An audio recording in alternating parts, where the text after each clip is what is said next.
Hello fruit lovers, I'm going to do a video on how to take care of your trees. People ask me, what should I do, where should I put the plant, how should I water it, what sort of soil should I give it, and we got to know that we're putting a lot of trees here, little plants that aren't native to this area, and so the soil conditions might not be right, the water conditions might not be right.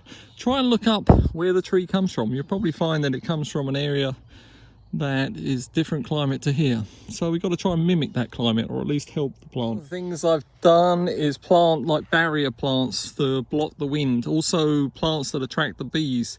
This whole property, I'll put some still photographs in here.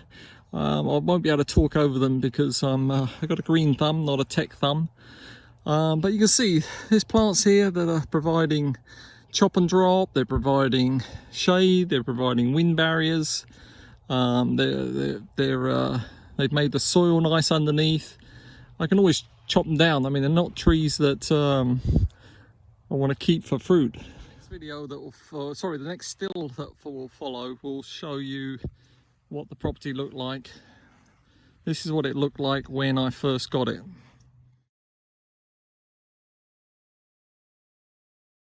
So then I would get plants like this mango and I'd think, what do I do with this mango? Well, this mango's been sitting here actually for quite a while, and I'm just deciding, do I really like it here? Does the plant like it here?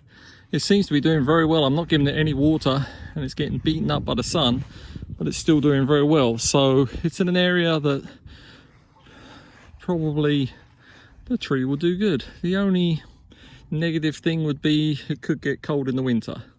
Here's another mango tree that I planted, and you can see that I've planted it raised up. So if it does flood here, those roots are going to be fine. And I've given it some grass mulch, and I'll show you, there's some stills showing what I do coming up, how to plant the tree in the ground, what to do to amend the soil.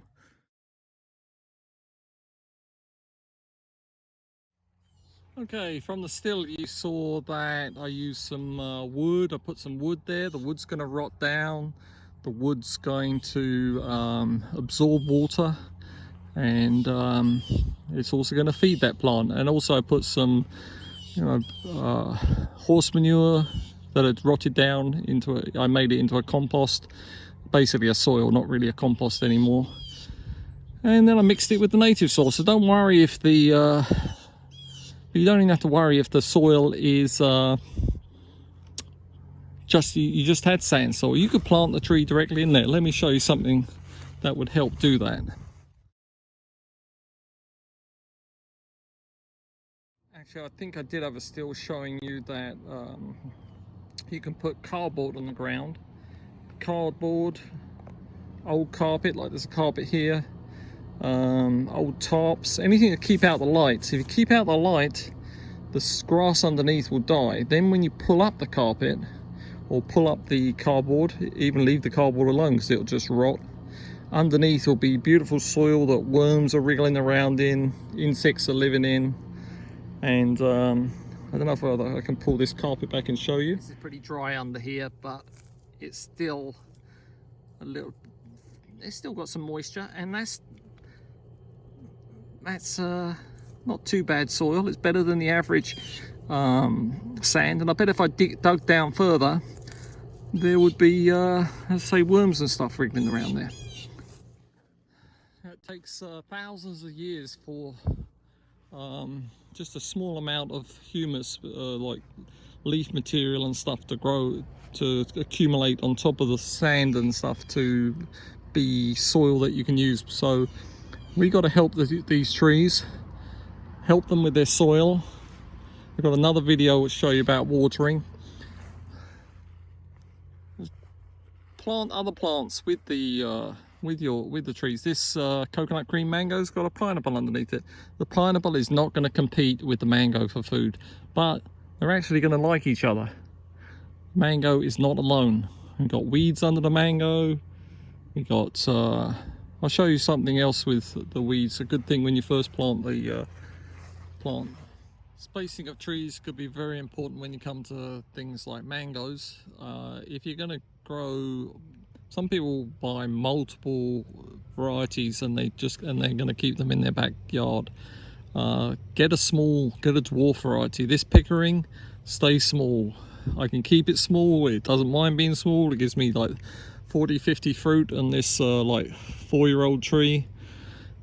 Even as it gets bigger, it's going to stay dwarf. And if I had another dwarf one beside it, it's not going to overshadow it. If I had like a Valencia Pride beside it, and the Valencia Pride grows as tall as an oak tree, it's going to shade out this tree, and mangoes don't like being shaded out. So think about your varieties and don't be greedy. But let's say you could put them close together but not overshadowing each other. Kind of like your brothers and sisters. You're close but you don't want them overshadowing you.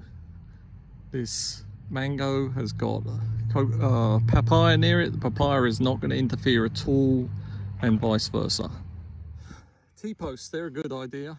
It's got sidetracks on. I'm walking towards something else, but T-posts, you can put these in, whack them in the ground, put a fence around it. Then if you had a deer problem, you can keep deer out or any other critters that might be eating your plants.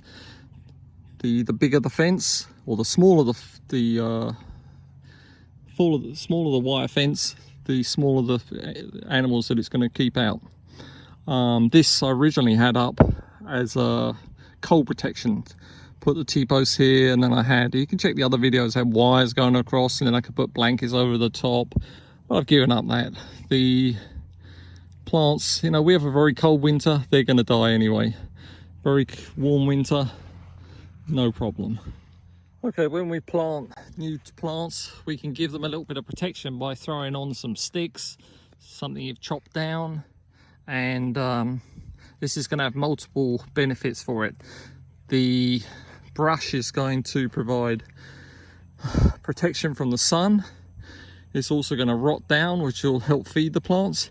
And say we had little rat or squirrel or something wants to come along, it probably isn't going to crawl over this, because when it crawls on it, it's unstable, but also it doesn't know if there's like a snake hidden under there. It'll think twice about crawling over this.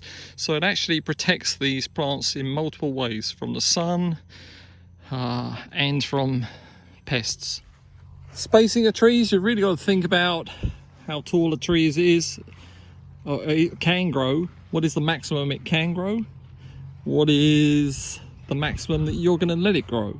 But then you can decide how close you put them together.